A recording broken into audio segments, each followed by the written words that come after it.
పెద్ద పెద్ద కట్టడాలు, తలుపులు అవన్నీ కూడా చాలా అన్నీ అందముగా ఉన్నాయి. ఆహ్లాదమైన ప్రదేశం అంతే. ఇటుక పేర్చి కట్టారు పెద్ద పెద్ద కట్టడాలు. ఆ రోజుల్లో ఎలా కట్టారో ఇంత పెద్ద కట్టడాలు.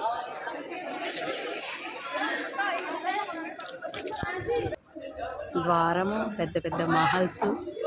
కొన్ని సినిమాల్లో చూసామే, ఇలానే ఉంటుంది అనుకుంటాను. ఇది కోటలోకి ఎంట్రన్స్. చాలా పెద్దగా ఉంది, ఈ చివరి నుంచి ఆ చివరి దాకా. అష్టాదశ శక్తిపీఠాల్లో అమ్మవారి పీఠాలు ఎక్కడెక్కడ ఉన్నాయో ఇక్కడ మాత్రం అమ్మవారి కుడి చెయ్యి మణికట్టు పడ్డ ప్రదేశంలో ఇక్కడ అమ్మవార్లందరూ కొలువు తీరి ఉన్నారు. ఇక్కడి నుంచి అమ్మవార్లందరినీ దర్శించుకోవచ్చు. జై శ్రీమన్నారాయణ. సతీదేవి కుడి చెయ్యి మణికట్టు పడ్డ ప్రదేశం ఇది ఒక బావి. ఈ బావిలోనే ఆ మణికట్టు పడ్డది. ఈ బావిలో నుంచే నీళ్లు తీసి అందరికీ తీర్థంగా ఇక్కడ ఇస్తూ ఉంటారు. ప్రతిరోజు ఇక్కడ చక్కగా అలంకారం చేసి అమ్మవారిని సేవించుకుంటూ ఉంటారు. ఉయ్యాలు ఇక్కడ దిగి పెట్టారు స్వామి. ఉయ్యాల స్వరూపంలో అక్కడ అమ్మవారు మణికట్టు చేయిందంట. అక్కడ పసుపు వంకాలు పెట్టి ఆ వచ్చిన వాళ్ళందరికీ ఆ పసుపు వంకాలు కూడా ఇస్తూ ఉంటారు.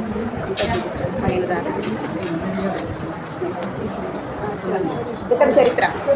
జై శ్రీమన్నారాయణ. ఇదిగోండి ఆంజనేయ స్వామి ఇక్కడ చిన్న పిల్లలుగా ఉన్నారు. ఆంజనేయ స్వామి వారి దగ్గర వీటిలే లవకుశలు, పక్కన సీతా అమ్మవారు. ఇది వాల్మీకి ఆశ్రమం. వాల్మీకి మహర్షిని చూద్దాం. ఇదిగో వాల్మీకి మహర్షి, రాముల వారు, సీతాదేవి, లక్ష్మణ స్వామి. ఇక్కడ ఉత్సవమూర్తులు చాలా మంది ఉన్నారు. ఇక్కడ ప్రసిద్ధి వాల్మీకి మహర్షిని దర్శించండి. జై శ్రీమన్నారాయణ. అశ్వమేధ యాగానికి వచ్చినప్పుడు ఇక్కడ లవకుశులు అశ్వాన్ని బంధించినప్పుడు ఆంజనేయ స్వామి వస్తే బాణాలతో ఆంజనేయ స్వామి వారిని కూడా కట్టి పెట్టిన ప్రదేశం ఇక్కడే కట్టేశారట. ఆంజనేయ స్వామి వారిని, లక్ష్మణ స్వామి వారిని, వాళ్ళ పరివారాన్ని మొత్తం లవకుశులు ఇక్కడ బంధించిన ప్రదేశం ఇది. ఏవో అశ్వం, లవకుశులు పట్టుకొని అశ్వాన్ని బంధించిన ప్రదేశం. వాల్మీకి మహర్షి ఆశ్రమం. ఆంజనేయ స్వామిని వాడు కూడా వాళ్ళంతా కట్టించిన ప్రదేశం. శ్రీమన్నారాయణ. సీతా అమ్మవారు భూగర్భంలోకి వెళ్ళిన ప్రదేశం అట ఇది. సీతామణి మణి అంటారు ఇక్కడ. సీతామణి. ఇక్కడ దీపాలు బాగా వెలిగించి అమ్మవారిని ఏది కోరుకుంటే అది నెరవేరుతుందని భక్తుల నమ్మకం. ఈ గృహలోనే ఉంది అమ్మవారు, శివుడు కూడా ఉన్నారు.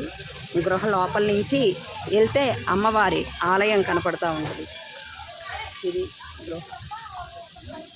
ఇలా లోపలికి వెళ్ళాలి. ఇక్కడ చాలా ఆహ్లాదకరంగా ఉంది వాతావరణం మొత్తం కూడా. ఇది ఆశ్రమం. సీతమ్మవారు, సీతామణి అంటే ఇక్కడ మడి, ఇక్కడే కింద భూదేవి ఉంది. ఇక్కడ పైన అమ్మవారిని ప్రతిష్ఠింపజేసి వాళ్ళ సాయంత్రం పూట పంచహారతులు ఇచ్చారు. అద్దాల మండపం. అమ్మవారి దేదీప్యమానంగా వెలిగిపోతూ ఉందో ఈ మండపంలో సీతమ్మవారు.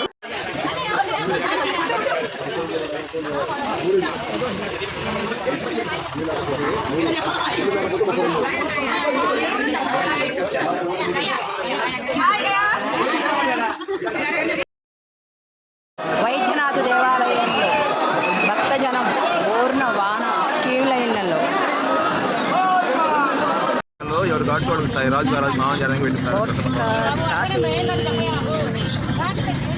శ్రీమన్నారాయణ. సత్తెనపల్లి అసోసియేషన్ వాళ్ళందరూ కాశీయాత్ర టూర్ వచ్చారు. దిగ్విజయంగా అన్ని యాత్రలు పూర్తి చేసుకుంటూ ఇక్కడ పిండ ప్రధానం కూడా పెట్టి బోటు షికారులో 64 ఘాట్లు చూడటానికి వచ్చారు. ఒక్కొక్క ఘాట్ పేరు చెప్తారు. రాజా ఘాట్, మానస సరోవరం ఘాట్,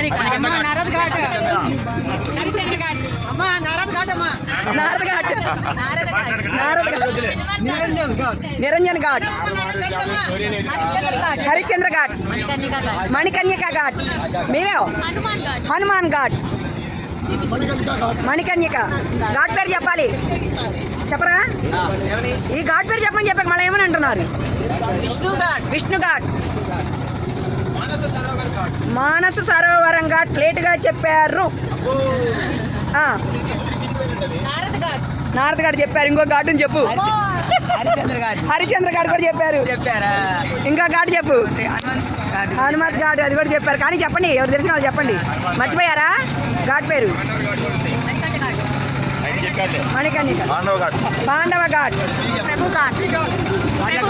ప్రభు ఘాట్, రాజా ఘాట్. వీళ్ళందరూ ఈ ఘాట్లన్నీ దర్శించుకొని ఇలా బోటు షికారులో బోట్ ఎక్కుతూ వచ్చారు.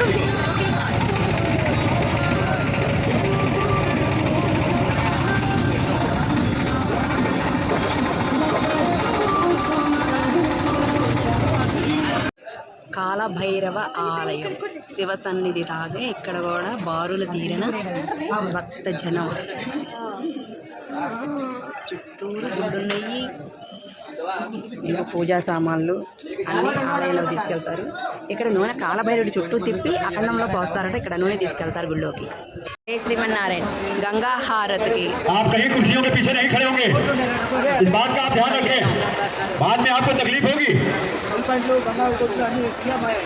आप पहले से व्यवस्था देंगे तो आपको व्यवस्था मिलेगी। కాశీలో గంగా హారతి.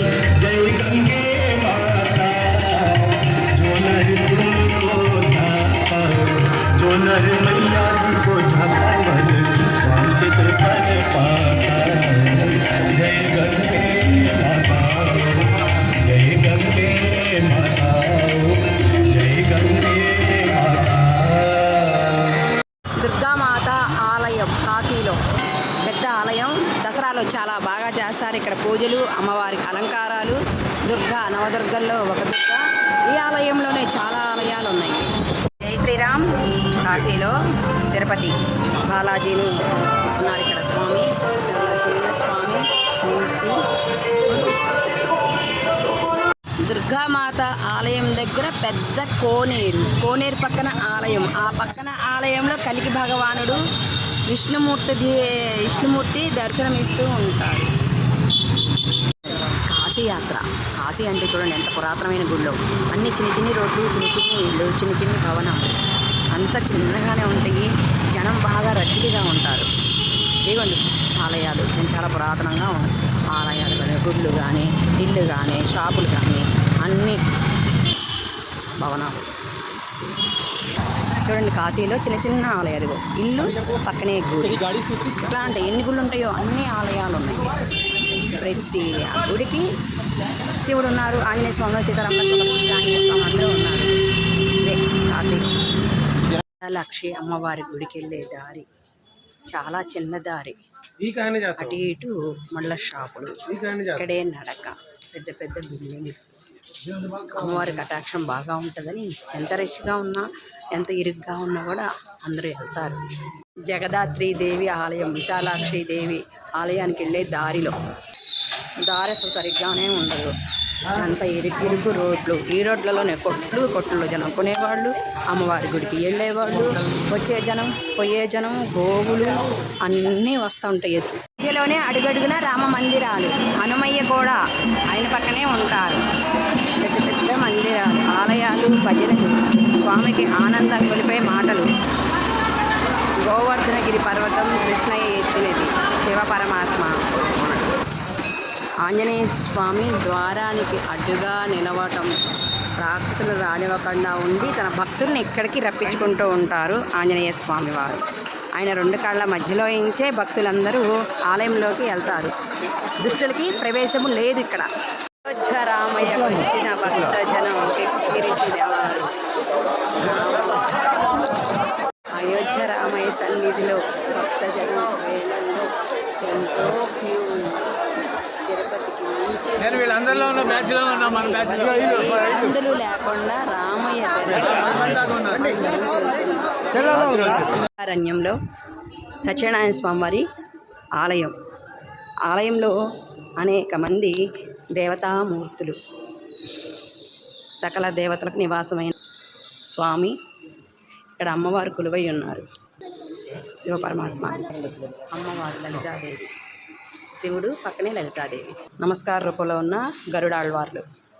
స్వామి నరసింహమూర్తి, సత్యనారాయణ స్వామి, మహావిష్ణువు కొలువయున్న ఆలయాలు, ద్వారపాలకులు. త్రిమూర్తి స్వరూపమైన అమ్మవారు సింహవాహనం మీద అమ్మ దర్శనమిస్తూ ఉంటారు. 108 అడుగుల అమ్మ దర్శించండి, తరించండి. చుట్టూరు నైమిషారణ్యం కదా, చుట్టూరు అరణ్యం, మధ్యలో ఆలయాలు, పురాణాలు పుట్టిన స్థలము. ప్రతి చెట్టుకి ఒక చరిత్ర ఉంటుంది. ఎంతో పవిత్రమైన 108 అడుగులు గల అమ్మవారి స్వరూపం నైమిషారణ్యం. అమ్మలోంచి పుట్టిన వారిని కూడా చూపిస్తున్నారు. ఎక్కడెక్కడ ఏ దేవుడు ఉన్నది, అమ్మ అందరినీ కరుణిస్తుంది. సింహ వాహనం పైన అమ్మవారు కొలువై ఉంటుంది. జై శ్రీమన్నారాయణ.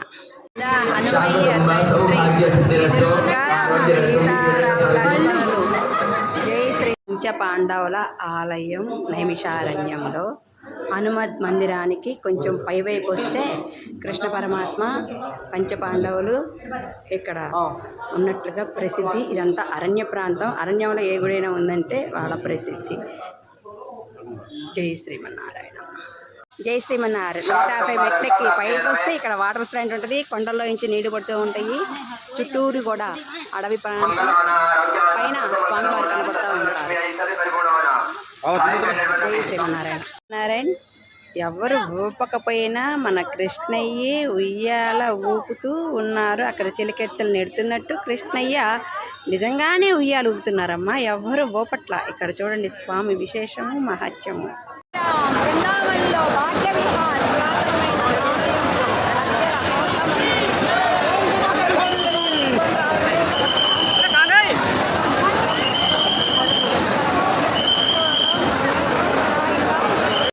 బృందావనంలో భాగ్య విహార్ లక్షల మంది గుంపులు గుంపులుగా ఇక్కడ రావడమే స్వామికి ఇష్టం. అందుకనే తండోపతండాలుగా గుంపులుగా ఒక్కొక్కరుగా టీ ఉండదు.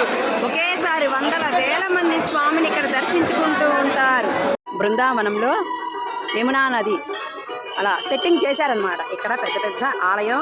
ఇదిగో దుర్గాదేవి, ఆంజనేయ స్వామి, ఇటు పక్క గంగాదేవి, అనేక మంది దేవతలు ఇక్కడ కొలువై ఉన్నారు కృష్ణయ్య దగ్గర.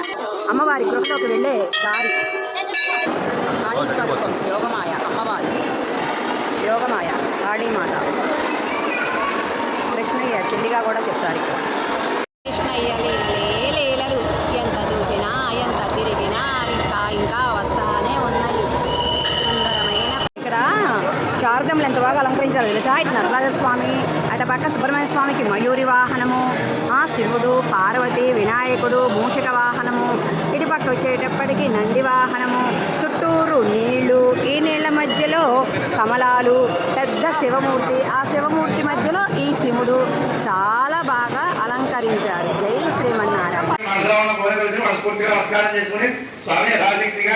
ఈ యొక్క నైమిషారణ్య మహాపుణ్యక్షేత్రంలో ఈ వ్రతాన్ని ఆచరించాము. ఆయన ఎప్పటివరకు కూడా మేము చేసేటువంటి పూజలో కానీ మా భక్తిలో కానీ ఇలా తెలిసి కానీ తెలియక కానీ ఏమైనా తప్పు పొరపాటు జరుగుంటే కనుక క్షమించమని చెప్పి స్వామివారికి మనస్ఫూర్తిగా నమస్కారం చేసుకోండి. అందరూ కూడా అరిపండి చేస్తూ పెట్టుకోండి.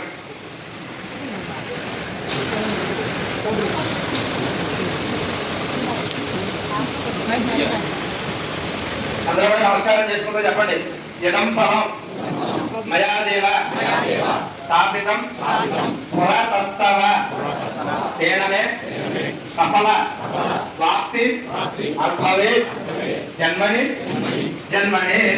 నమస్కారం చేసుకుని అరటిపండు ఎదుర్కొన్నా మండపంలో పెట్టుకోండి.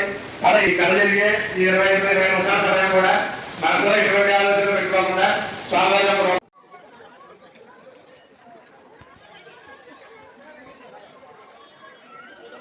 చెప్పండి.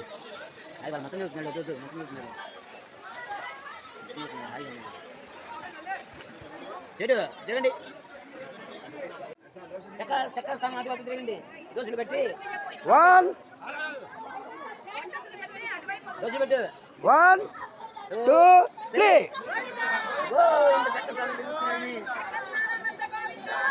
గోవిందా గోవిందా गोविंदा। मैसूर महाराष्ट्र का उसके बाजू में माँ हरिचंद घाट, ये फर्स्ट घाट हरिचंद घाट, लास्ट घाट मणिकंठा घाट माँ हरिचंद घाट, हरिचंद्र घाट రెండు घाट माँ हरिचंद घाट लास्ट मणिकंठा घाट माँ అక్కడే సేవలు కాకుండా ఇక్కడ కొంచెం హరిచంద్ర ఘాట్ సేవలు వస్తుంటే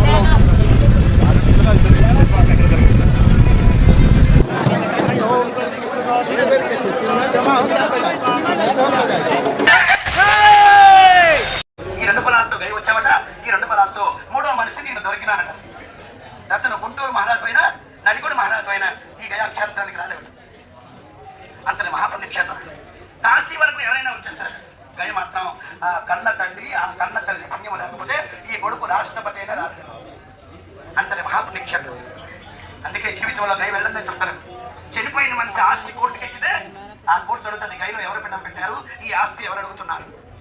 కాశీలో ఎవరు పిండం పెట్టారని అడుగుతూ ఇది చట్టబద్ధమైన క్షేత్రం. ఏ ఆస్తి అయినా కోర్టుకు వెళ్ళిందంటే గైలో ఎవరు పిండం పెట్టారు, ఈ ఆస్తి ఎవరు అడుగుతున్నారు. ఆయనకి 3 కోట్ల ఎవరు భోజనం పెట్టారు, ఈ ఆస్తి ఎవరు అడుగుతున్నారు. ఆయన బట్ట ఎవరు తడిపారు, ఈ ఆస్తి ఎవరు అడుగుతున్నారు. 3 పాయింట్లు తీస్తారు. వినండి, గైలో పిండం పెట్టిన వాడికి ఎకరాకి 50 సెంట్లు డిగ్రీ చేస్తుంది. 3 కోట్ల భోజనం పెట్టిన వాడికి ఎకరాకి 30 సెంట్లు డిగ్రీ చేస్తుంది. బట్ట తడిపి మళ్ళీ తొడిగిన వాడికి ఎకరాకి 20 సెంట్లు ఇస్తారు. అంటే ఎకరా భూమిని ఈ విధంగా సర్దుతుంది కోట. అంతేగాని నేను కొడుకునయ్యా నాకు ఇచ్చేస్తే ఇవ్వదు, నువ్వు గై వెళ్ళావా వెళ్ళలేదు ఎక్కడి నుంచి అంటది. నేను కోడలయ్యా నాకు ఇచ్చేది కోడలు. అమ్మ మీ మామకు 3 కోట్ల భోజనం పెట్టావా పెట్టలేదు ఎక్కడి నుంచి అంటది. నేను కూతురునయ్యా నాకు ఇచ్చేది కూతురు. అమ్మ నువ్వు కూతురివే, వారానికి ఒకసారైనా మీ నాన్న చూడడానికి వెళ్ళావా, వారానికి ఒక కొండైనా మీ నాన్న ఇచ్చినావా, వారానికి ఒకసారైనా వెళ్ళి నువ్వు పట్టు తడినావా, ఆస్తి కావాలని ఎక్కడి నుంచి అంటది. 3 కోట్ల భోజనం పెట్టిన వారికి, బట్ట తడిపిన వారికి, గైలో పిండం పెట్టిన వారికి ఇలా ముగ్గురికి ఆస్తి కాకుండా మిగతా వాళ్ళు కాకుండా ఒకవేళ వచ్చినా ఆస్తి ఉండదు. అంతటి మహాపుణ్యక్షేత్రం. ఇక్కడికి ఆత్మలు వస్తాయా? ఈ ఆత్మరావు అంటే మహాసంకల్పం చెప్పాలట. చెప్పండి, 2 చేతులు కనబడండి. చెప్పండి, దేవదేవ జగన్నాథ విష్ణు మమ జ్ఞానం సర్వ ఈ రత్తు ఆవాహనం కురుక్షేత్ర దయాగంగా ఏతాని తీర్థాని పుణ్యాని తర్పణకాలే శ్రాద్ధకాలే భవంతనః. ఓం విష్ణు శ్రీ విష్ణు మహావిష్ణు గోవింద గోవింద ఏవం గుణ విశేషణ విశిష్టాయాం అస్మతు పుణ్యతిథౌ పితృవంశ మాతృవంశ మాతులవంశ సతరవంశ చాలకవంశ